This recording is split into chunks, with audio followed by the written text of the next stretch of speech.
dugaan ini berkaitan adanya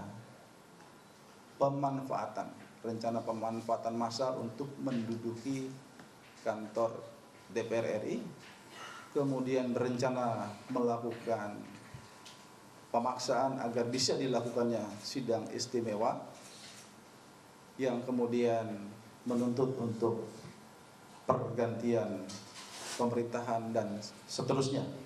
Tentu ini ke depan menjadi sebuah langkah-langkah yang masuk pada tataran inkonstitusional yang tentunya harus kita jaga. Sekali lagi ini baru permufakatan, rekan-rekan. Jadi permufakatan dalam proses penegakan hukum ini tidak menunggu sampai terjadi, tetapi ketika terdeteksi, tertangkap adanya niatan itu, inilah yang dimainkan oleh pihak kepolisian saat ini. Masih bersama saya Budiman Tanorjo di satu meja. Pak Syarif Hasan, Wakil Ketua Umum Partai Demokrat. Ada upaya permufakatan untuk mengambil alih kekuasaan, memanfaatkan massa. Kalau Pak Syarif dari Partai Demokrat melihatnya seperti apa? Kami masih melihat bahwa terlalu jauh untuk melihat ke sana. Terlalu jauh, ya. Okay.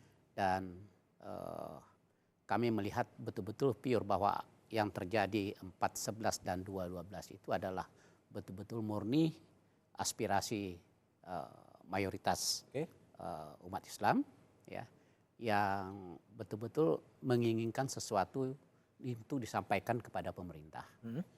Dan ini tentunya sesuai dengan Undang-Undang Pasal 28 yang menyatakan bahwa setiap bebas untuk menyatakan pendapat, tetapi lagi-lagi ditegaskan bahwa di dalam menjalankan hak dan kebebasan itu, setiap warga, setiap orang harus tunduk kepada ketentuan undang-undang, wajib ya tunduk kepada pembatasan yang ditetapkan melalui undang-undang. Tapi kalau polisi tadi mengatakan ada upaya untuk memanfaatkan bagaimanapun massa. juga memang kita juga tengarai bahwa dengan adanya begitu banyak massa, tentunya kita mendorong, kita mendukung kalau aparat keamanan Polri, TNI itu tentunya harus waspada. Ditengarai harus waspada, itu sah-sah saja. Dan itu merupakan tugas dan tanggung jawab. Jadi ya kita menghargailah. Kita lihat nanti kalau memang ada gerakan yang seperti yang disampaikan oleh pihak Polri, ya diungkapkan aja nanti kepada masyarakat, dibuktikan ya apakah memang betul. Tetapi kami melihat itu tidak terlalu jauh. Dan sikap kami sebenarnya kalau toh ada pandangan begitu, bagi kami itu tidak patut untuk dipikirkan, karena perbuatan makar itu sesuatu yang inkonstitusional dan sesuatu yang merusak demokrasi. Demokrasi yang kita sudah bina selama ini sejak pasca reformasi sampai 10 tahun terakhir sudah bagus sekali, dan itu tentunya kita harus pelihara dan kalau perlu kita tingkatkan. Dan sekali lagi perbuatan makar itu adalah sesuatu perbuatan yang saya pikir rakyat Indonesia sekarang sudah menyadari bahwa kalau itu dilakukan itu akan merusak demokrasi yang sekarang sudah berhasil. Dan saya marah menyarankan sangat melanggar konstitusi kalau ada satu pemikiran ingin menjatuhkan pemerintah. Lebih bagus kita dukung pemerintah ini sampai selesai sukses, dan pada tahun 2019 berkompetisi lagi. Toh ini untuk kepentingan bangsa dan negara. Saya pikir itu yang paling bagus. Ya. Ahmad Basarah, kalau Anda lihat apa yang diambil oleh polisi ketika menangkap 10 pada waktu itu kemudian dilepaskan sebagai langkah untuk memisahkan antara aktor-aktor dengan massa, atau semata-mata memang ada ini upaya penegakan hukum sebenarnya? Saya melihat ada dua aspek.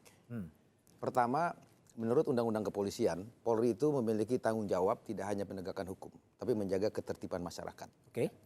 Dalam konteks penegakan hukum, tindakan polisi untuk memanggil, menjemput dan mentersangkakan pihak-pihak yang diduga melakukan tindak pidana yaitu melakukan upaya makar sebagaimana yang diatur di dalam pasal 107 dan 53 KUHP, pasti sudah memiliki alat bukti yang cukup untuk sampai pada tindakan hukum seperti itu. Itu aspek hukumnya. Aspek politisnya, menurut hemat saya, polisi sedang melakukan tindakan preventif. Preventif. Untuk apa? Untuk menjaga kemurnian umat Islam yang ingin mengekspresikan perasaan keislamannya akibat ada dugaan kitab sucinya dinistakan oleh Pak Ahok. Ini ingin dipilah supaya tidak ada manipulasi. Sehingga oleh karena itu saya kira apa yang kita lihat dan kita saksikan bersama-sama peristiwa aksi super damai yang sebenarnya itu lebih merupakan kegiatan ibadah, doa, kemudian zikir, salawat dan ditutup dengan sholat Jumat. Itu adalah satu kegiatan ibadah yang polisi berhasil memisahkan mana gerakan keagamaan dan mana gerakan politik. Jadi saya melihat dua aspek itu. Aspek hukum, polisi pasti sudah menemukan alat bukti yang cukup untuk sampai pada tindakan hukum yang Polri ambil. Yang kedua dalam rangka preventif. Untuk melindungi kepentingan umat Islam untuk menyampaikan ekspresinya secara damai. Tapi banyak orang yang ragu sebetulnya dengan langkah makar. Apa betul sosok-sosok lama, Bu Rahmawati, Sri Bintang Pamungkas bisa melakukan makar dengan semacam surat kepada MPR untuk melakukan sidang istimewa MPR? Dalam kinerja kepolisian, mereka punya apa yang disebut protap pengembangan perkara. Ya. Pasti langkah-langkah yang sedang diambil sekarang ini, polisi sedang melakukan penyidikan untuk mengembangkan dugaan perkara makar itu kepada pihak-pihak yang diduga bisa saja terlibat dalam proses itu. Ini kan proses penyidikan masih sedang berlangsung. Ya, saya kira tidak ada kekuasaan apapun yang dapat mengintervensi kekuasaan kehakiman, mulai dari tingkat penyelidikan, penyidikan sampai nanti ke pengadilan. Sehingga oleh karena itu terlalu prematur menurut saya untuk menuduh bahwa Polri tidak proporsional atau Polri proporsional dalam hal ini karena proses masih berlangsung.